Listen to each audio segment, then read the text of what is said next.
The knife trembled in her hand as she pressed her back against the bathroom door, listening to his footsteps stop right outside. "Ada, open this door," Emeka said, voice low, controlled, the voice of a man who had never once raised his hand to her, and yet, in that moment, 6 years ago, she believed with everything in her that he was capable of anything. She wasn't holding the knife to hurt him. She was holding it because her hands needed something to hold onto besides her own shaking. "I know what you did," she whispered, more to herself than to him. "I saw the papers, Emeka. I saw the transfers." On the other side of that door, a man who had built her a house with his own 2 hands stood completely lost, because he had no idea what she was talking about. He didn't know that a business partner he trusted like a brother had spent 18 months forging his signature. He didn't know that in less than 6 hours his wife would be gone, not just from that bathroom, not just from that house, but from the entire country, taking their 1-year-old daughter's photograph but leaving their 1-year-old daughter asleep in her crib, believing in her shattered, terrified mind that she was protecting the child by running alone first. She would remember that night for the rest of her life. Not because of what actually happened, but because of what she believed without ever asking a single question. By morning, Adiz Obiora was on a flight to Houston, Texas, using her cousin's old travel documents, a new surname already forming on her lips before the plane even landed. She left behind a husband standing in an empty bedroom holding a wedding photo, and a business partner named Otunba Ray Falawiyo, smiling to himself in a Lagos office, because everything, every single lie, had gone exactly as he planned. What kind of man destroys a marriage just to win a boardroom argument? And what happens when the wife he destroyed builds an entire new life, an entire new name, 3,000 miles away, right as the husband she left finally discovers the truth? Comment the word family right now if you believe some love is worth fighting 6 years for, because this story is about to break your heart and put it back together. 6 years earlier, none of this seemed possible. Adiz had everything a woman in Lagos could want. A husband who adored her. A 1-year-old daughter, Chichi, who fell asleep every night in her arms. A blossoming career as an architect. And a business partner of her husband's, Ray, who always smiled at her a little too long across the dinner table, though she never let herself think too hard about why that made her uncomfortable. Ray was generous. Ray was charming. Ray also, quietly, methodically, spent a year and a half copying Emeka's signature from old contracts, letter by letter, building a paper trail that made an honest man look like a thief. "He's been sending money to a woman in Abuja," Ray told her one evening, his voice low and sorrowful, holding a manila folder like it physically pained him to share it. "For 2 years, Ada. I didn't want to be the one to tell you." He showed her doctored bank transfers. A photograph, cropped just enough to lie convincingly. "I don't believe you," she said, though her voice cracked on the word believe. "Then ask him yourself," Ray said. "But ask him tonight before he has time to prepare an answer." She didn't ask him that night. She didn't ask him at all. Instead, she packed one bag while Emeka slept, and stared at her sleeping daughter for 11 minutes, telling herself a lie almost as convincing as Ray's, that leaving first, alone, would somehow protect Chichi from a custody battle Adiz was certain she would lose. "I'm coming back for you," she whispered to her daughter. "I promise, baby. I'm coming back." She did not come back. Not for 6 years. Houston swallowed her whole. No family. No language of home echoing on the street corners. Just concrete, humidity, and a silence she mistook, in those early desperate months, for safety. She cleaned houses for cash. She altered clothes for a dry cleaner who paid her under the table and never asked questions about her paperwork. She told herself this was survival. She told herself this was enough. It was in the back room of a small tailoring shop on Corley Street that everything began to change. Mama Comfort was 71 years old, Ghanaian, sharp-eyed, and utterly unimpressed by sad stories, until she picked up a hem Ada had fixed for free, just to feel useful for 1 single hour of her exhausting week. "Who taught you to sew like this?" Mama Comfort asked, holding the fabric up to the light, examining every stitch like it was evidence in a trial. "My grandmother," Ada said quietly, "in Enugu." "Your grandmother did not teach you to hide," Mama Comfort said slowly, tapping the stitch with one weathered finger. She taught you this. This is not hiding. This is a gift, and you have been wasting it cleaning strangers' bathrooms. Ada didn't know how to respond to that. Nobody had spoken to her like that in 6 years, like she still had something worth building. Come back tomorrow, Mama Comfort said. 8 o'clock sharp. Don't be late, and don't tell me your whole sad story yet. Tell me when you're ready, and not 1 second before. What Ada didn't know that first day was that Mama Comfort had buried a daughter the same age, lost to a marriage that had genuinely turned violent, and had spent the last decade quietly taking in women who walked through her shop door carrying that same particular exhaustion, the exhaustion of someone running from something they were too afraid to name out loud. If you're watching this and you've ever had to rebuild your entire life from absolutely nothing, drop a heart in the comments right now, because Ada's story is about to show you exactly what that rebuilding costs, and exactly what it can give back. The rules of Mama Comfort's world were simple. You worked hard. You told your truth eventually in your own time, but you told it. And every Sunday, no matter what, everyone at that shop ate dinner together, no exceptions, no excuses. For the first time in over a year, Adiz sat at a crowded table surrounded by laughter and did not flinch. She did not brace for the sound of a raised voice. She simply ate and listened, and let herself belong somewhere for one single evening. You have very sad eyes for a woman with such steady hands, Mama Comfort told her one night, watching her work a hem by lamplight long after the shop had officially closed. Ada said nothing. She had never once spoken the name Emeka Obiora out loud since landing in Texas. But fate, as it turned out, had already set something else in motion. Because 3,000 miles away, in a Lagos office at 11 at night, a man was staring at a photograph on his laptop screen that would change everything. A photograph a private investigator had just sent him, the 4th investigator he had hired in 6 years, and the first one who had finally gotten a hit. "Sir," the investigator said over a crackling phone line, "I think we found her." Emeka closed his eyes and said nothing for almost 30 seconds, because he had been waiting 6 years to hear those exact words, and now that they had finally arrived, he was terrified of what came next. Back in Houston, Ada's hands had found a language her mouth had long forgotten. Mama Comfort started giving her real commissions, not just charity hems, full wedding gowns, church suits for Easter Sunday, a quinceañera dress that took 11 days and made the client cry the moment she saw herself in the mirror. "You don't sew like a tailor," Mama Comfort said one afternoon, studying a bodice Ada had constructed with strange, almost mathematical precision.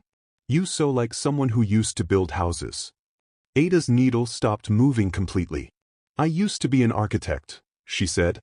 It was the first true sentence about her old life she had spoken aloud in 6 years, and saying it out loud felt like ripping off a bandage she'd forgotten was even there. That one confession cracked something wide open. Slowly, in pieces over the following weeks, Ada let her real story surface, not all of it at once, but enough. Mama Comfort listened without judgment, the way only someone who has survived her own devastation truly can. "A man showed you photographs," Mama Comfort repeated slowly, "and you never once asked your own husband a single question. Not one." Ada looked away, ashamed. "Fear does not want you to ask questions, my dear," Mama Comfort said, gripping her hand tightly. "Fear only ever wants you to run." That sentence followed Ada around for weeks like a shadow she couldn't outpace. Meanwhile, her tiny reputation kept growing. A local boutique owner spotted one of her designs on a client and offered her a standing order, 12 pieces, full creative control. Ada stood in front of that boutique's window afterward for almost 20 minutes, staring at her own dress displayed like it actually mattered.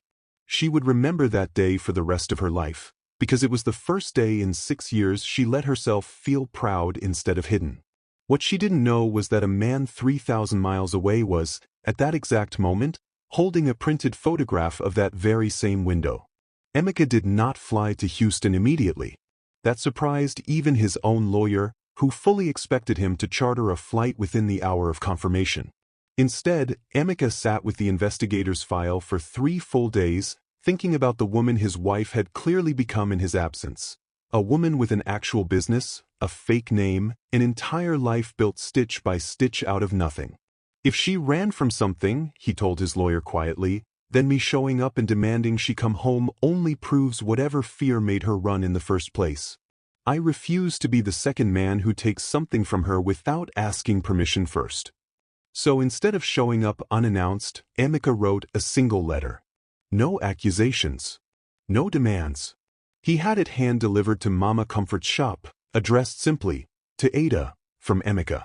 Read this when you are ready. There is no rush. Ada didn't open that envelope for 11 days. When she finally did, alone in her apartment at midnight, she read 4 sentences that undid 6 years of absolute certainty in less than 30 seconds. I never sent money to Abuja.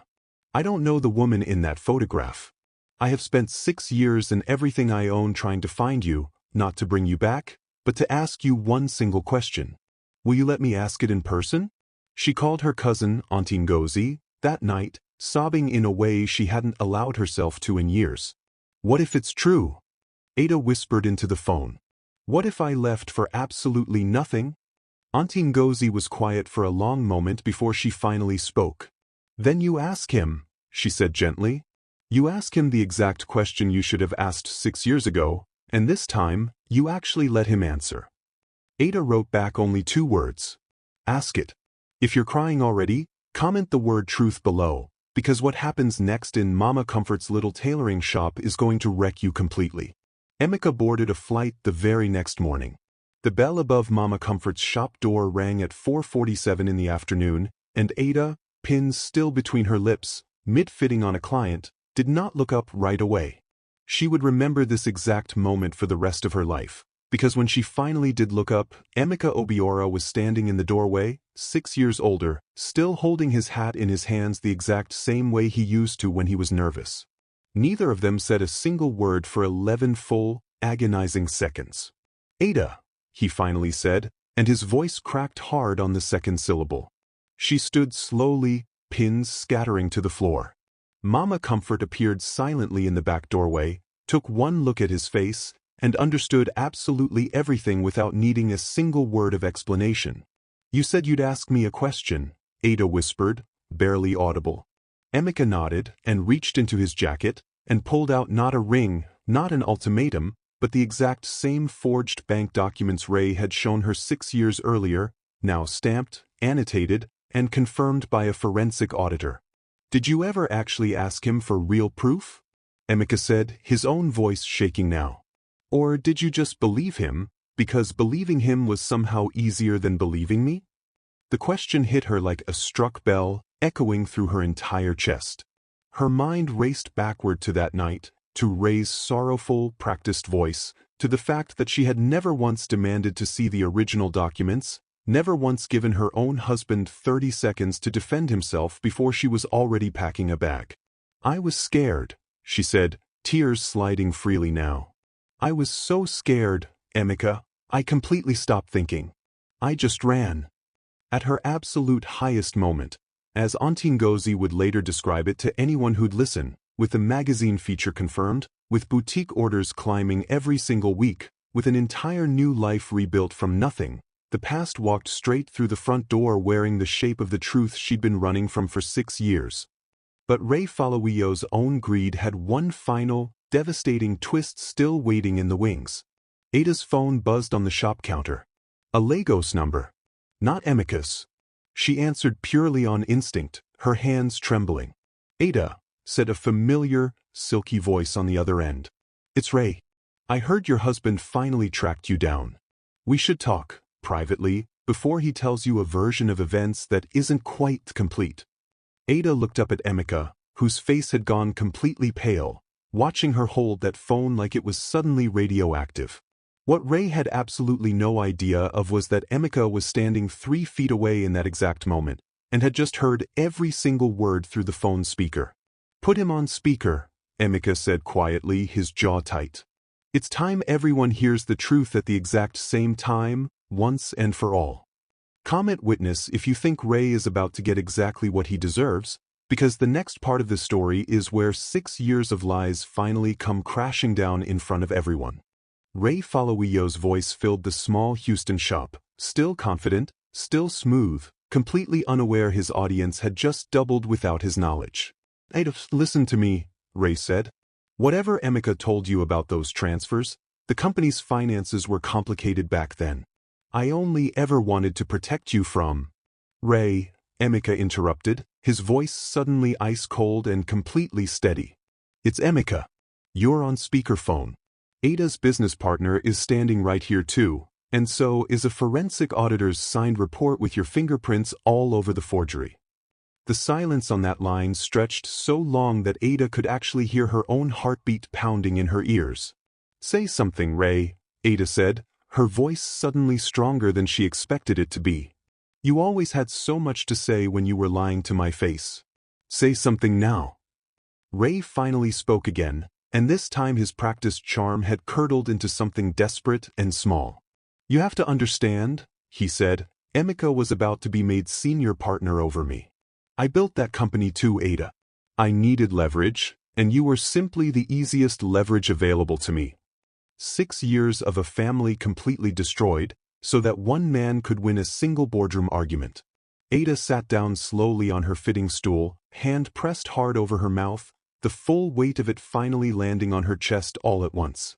"You didn't just lie to me," she said, voice trembling with a rage she didn't know she still had access to. "You took my daughter's mother away from her for 6 entire years, over a job title. Do you understand what you did? Do you have any idea what you took from a 1-year-old girl who is now 7? There was no answer from the phone. Ray had already hung up, the coward silence saying more than any final defense ever could have. If this story is making your chest tight right now, comment "Ray deserves it" below, because what happens to him next in a Lagos courtroom is exactly the justice you're hoping for. It was Mama Comfort who spoke next, stepping forward with the quiet, unshakable authority of a woman who had watched this exact wound tear through a dozen different women over the years she'd run that little shop. "My dear," she said to Ada, taking both her trembling hands firmly in her own, "a lie only ever works on a heart that has already stopped trusting itself. This was never your failure, Adiz.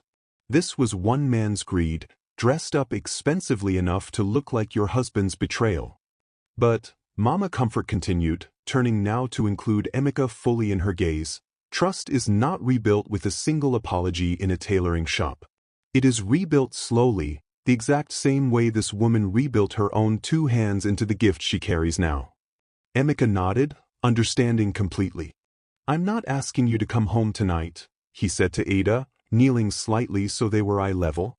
"I flew across an entire ocean to ask you to let me start over with you, as slowly as you actually need. Chi-Chi asks about you every single day, Ada. She's 7 now. She still has your exact eyes." Ada wept then, but it wasn't the racked, hidden crying of 6 years of running and hiding. It was something that finally felt like release. "I want to meet my daughter as the woman I actually am now," she said through tears, "not as the woman who ran away scared and never came back. Can you give me that? Can you actually be patient enough to give me that?" "I spent 6 years chasing an ocean I couldn't cross fast enough," Emeka said softly, taking her hand but not pulling her closer, letting her decide the distance herself. "I can absolutely wait as long as you need me to. I am done rushing you into anything ever again." 6 months later, Adiz Obiora stood proudly in the doorway of her own brand new design studio. Ada Obi Designs, the gold lettering above the door read, her real name finally, fully reclaimed after 6 years of hiding behind someone else's. She had not moved back to Lagos. Not yet. And Emeka had not once asked her to. Instead, he relocated his entire engineering consultancy to Houston for an extended season, renting a small house just 6 blocks from Mama Comfort's shop, so that Chi-Chi, now flying in for every summer and holiday, could get to know her real mother slowly, safely, entirely on Ada's own terms and timeline. Ray Falawiyo faced fraud and forgery charges in a Lagos courtroom that same spring. Emeka testified against him without hesitation. So, eventually, did Ada herself, over a shaky video call, her voice steadier in that testimony than it had been in 6 entire years of silence. On a warm Sunday evening, crowded around Mama Comfort's dinner table exactly like always, Emeka reached across the table for Ada's hand. It wasn't a grand gesture. It was a quiet one, the kind that asks permission every single time it happens, never once assuming. She let him hold it. Chi-Chi, 7 years old now and absolutely full of questions, looked up between the two of them with wide, curious eyes. "Are you guys back together now? Like for real?" Ada smiled, the real smile Mama Comfort had first noticed stitched into fabric all those months ago, now finally, fully worn openly on her own face. "We're building something new, baby," she said, squeezing Emeka's hand gently. Slowly. On purpose. Together, this time. Some love stories aren't actually about two people who never fall apart. They're about a man who absolutely refuses to stop knocking, no matter how many years it takes, and a woman brave enough to finally open the door again, entirely on her own terms. If you believe Ada was right to make Emeka earn his way back slowly instead of rushing straight into forgiveness, comment the word rebuild right now, because this comment section is about to be filled with people who understand exactly what real healing actually looks like. And if this story moved you even a little bit, hit that like button before you scroll away, because it genuinely helps more people find stories exactly like this one. Subscribe right now for more stories that hit completely different, stories that heal you while they absolutely entertain you, and stories that remind you love worth having is always worth fighting for. We'll see you in the next one.